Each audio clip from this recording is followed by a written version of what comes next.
Hello everyone, मेरा नाम है Tasawwur Ijaz and welcome to 104 video of 3D animation course by 3DX mentor.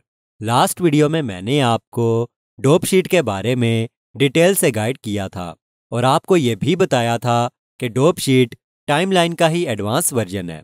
आज की इस वीडियो में मैं आपको की फ्रेम इंटरपोलेशन के बारे में डिटेल से गाइड करूंगा। वीडियो शुरू करने से पहले मेरी वीडियो को लाइक और चैनल को सब्सक्राइब करना ना भूलें। सबसे पहले तो ब्लेंडर को ओपन करने के बाद यहाँ से एनिमेशन पर क्लिक किया और एनिमेशन वर्क स्पेस में आ गया। अब यहाँ से डोप शीट को इतना ऊपर मूव किया और यहाँ से टाइमलाइन को भी इतना ऊपर मूव कर लिया। अब यहाँ से आउटपुट प्रॉपर्टीज़ में जाके फ्रेम रेट को 60 FPS किया और 5 सेकंड्स के हिसाब से एंड फ्रेम की वैल्यू को 300 कर दिया। अब टाइमलाइन में आके स्क्रॉल डाउन करके अपनी मर्जी का जूम सेट किया। आफ्टर दिस डोप शीट में आके स्क्रॉल डाउन करके अपनी मर्जी का जूम सेट कर दिया। अब क्यूब को सिलेक्ट करके एस दबा के इसे इतना छोटा किया और क्यूब को छोटा करने के बाद जी दबा के जेड दबा के इसे इतना नीचे मूव कर दिया। अब कीबोर्ड से के प्रेस करके लोकेशन पर क्लिक करके लोकेशन वाला की फ्रेम लगा दिया और अब यहाँ से करंट फ्रेम वाली ऑप्शन पर क्लिक करके 240 टाइप करके इंटर दबाया तो मेरा प्ले हेड फ्रेम नंबर 240 पर आ गया।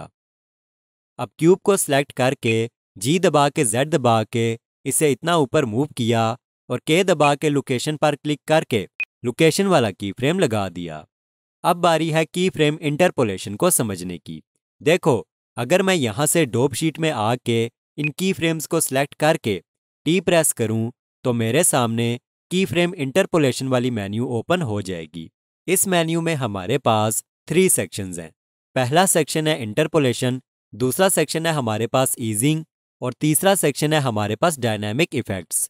सबसे पहले तो इंटरपोलेशन को समझो। अगर मैं यहाँ से कांस्टेंट पर क्लिक करूँ और अब यहाँ से प्ले हेड को स्टार्ट में ले जाके स्पेस बार दबा के आपको एनिमेशन प्ले करके दिखाऊं तो देखो फ्रेम नंबर 1 पर क्यूब नीचे है और फ्रेम नंबर 240 के आते ही क्यूब डायरेक्ट ऊपर चला गया। बेसिकली कांस्टेंट इंटरपोलेशन का यूज़ करके हम एनिमेशन की ट्रांजिशन को ख़त्म कर सकते हैं। एक की फ्रेम पर मुझे ये क्यूब नीचे चाहिए और दूसरे की फ्रेम पर डायरेक्ट ये क्यूब मुझे ऊपर चाहिए, यानी कि नीचे से ऊपर जाता हुआ दिखाई ना दे, बस स्टार्ट में नीचे और दूसरे की फ्रेम पर डायरेक्ट ऊपर हो। ऐसी एनिमेशन बनाने के लिए हम कांस्टेंट इंटरपोलेशन का यूज़ करते हैं।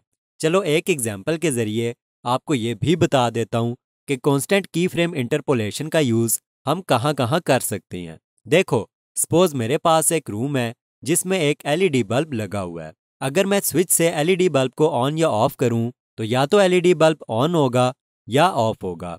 बीच में LED बल्ब का फेड इफेक्ट तो नहीं आएगा ना। ऐसा तो नहीं होगा कि मैंने LED बल्ब को ऑन किया तो आहिस्ता आहिस्ता उसकी रोशनी बढ़ रही है और वो ऑन होता हुआ दिखाई दे रहा है। ऐसा तो नहीं होगा। डायरेक्ट हमारा LED बल्ब या तो ऑन होगा या ऑफ होगा। बस ऐसी ही डिफरेंट सिचुएशंस में हम कांस्टेंट की फ्रेम इंटरपोलेशन का यूज़ करते हैं। एनीवेज, स्पेस बार दबा के मैंने एनिमेशन को पॉज किया और टी दबा के इंटरपोलेशन मेन्यू को ओपन करके यहाँ से लीनियर इंटरपोलेशन को चूज़ कर लिया।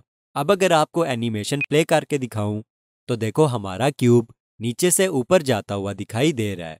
गौर करने वाली बात यह है कि स्टार्ट से एंड तक ये एक ही स्पीड से ऊपर जा रहा है, यानी कि लीनियर स्पीड को फॉलो कर रहा है।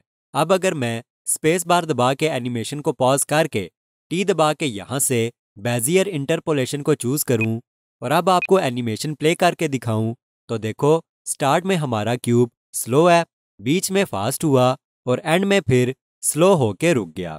बिल्कुल वैसे ही जैसे आप रूम के फ़ैन को ऑन करते हो तो स्टार्ट में वो स्लो स्पीड से स्टार्ट होता है और बीच में फुल स्पीड से चलता रहता है, और जब आप फ़ैन को बंद करते हो तो आहिस्ता आहिस्ता स्लो होते हुए वो स्टॉप हो जाता है। बस ऐसी ही एनिमेशन बनाने के लिए हम बेजियर इंटरपोलेशन का यूज़ करते हैं। एनीवेज, स्पेस बार दबा के मैंने एनिमेशन को पॉज किया और डोप शीट में आके टी दबा के इंटरपोलेशन मेन्यू को ओपन किया। ये जो ईजिंग वाला सेक्शन आपको दिखाई दे रहा है, ये बेजियर इंटरपोलेशंस की ही डिफरेंट टाइप्स हैं।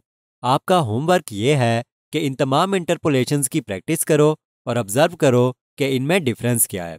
नेक्स्ट है हमारे पास डायनामिक इफेक्ट्स।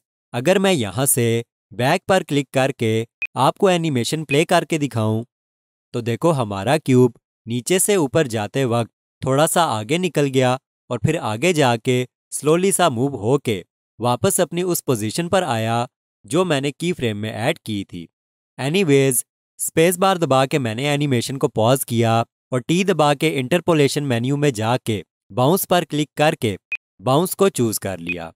और अब अगर आपको एनिमेशन प्ले करके दिखाऊं तो देखो हमारा क्यूब एंड में बाउंस होता हुआ दिखाई दे रहा है, यानी कि टक्कर मार के वापस आ रहा है। ब्लेंडर में बाउंसिंग बॉल एनिमेट करते वक्त ये इंटरपोलेशन रियलिस्टिक इफेक्ट क्रिएट करती है।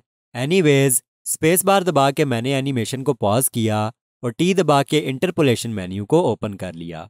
लास्ट में है हमारे पास इलास्टिक इंटरपोलेशन। इसका यूज़ कब और कहाँ किया जाता है वो हम आगे चल के समझेंगे। अभी के लिए आपका होमवर्क ये है कि आपने इन तमाम इंटरपोलेशंस की प्रैक्टिस करनी है और इनमें डिफरेंस क्या है उस पर गौर करना है। मेरी आज की वीडियो में मैंने आपको की फ्रेम इंटरपोलेशन के बारे में डिटेल से गाइड किया। नेक्स्ट वीडियो में मैं आपको एक डीसी फैन की एनिमेशन बनाना सिखाऊंगा और फैन की एनिमेशन बनाते वक्त आपको इंटरपोलेशन की वैल्यू के बारे में भी पता चलेगा, जिससे आपको ये सीखने को मिलेगा कि की फ्रेम इंटरपोलेशन एनिमेशन में रियलिज्म को अचीव करने के लिए कितनी काम की चीज़ है।